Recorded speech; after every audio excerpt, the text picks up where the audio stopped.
Have you ever looked up at the sky and seen those white lines stretching behind an airplane and wondered what it is?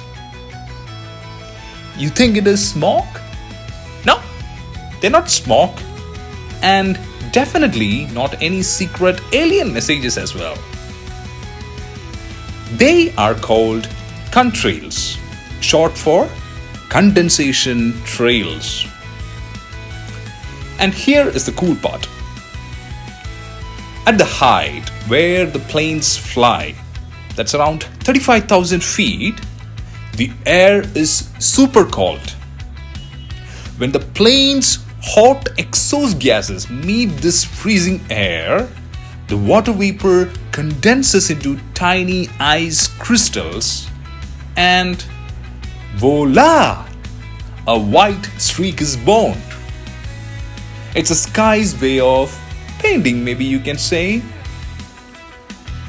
And did you know the length and thickness of contrails can even predict the weather? Short contrails, the sky stays clear. Long and thick contrails, clouds and rain are on the way.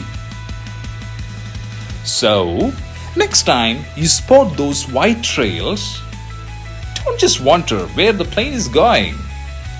Think about the tiny science show happening above your head.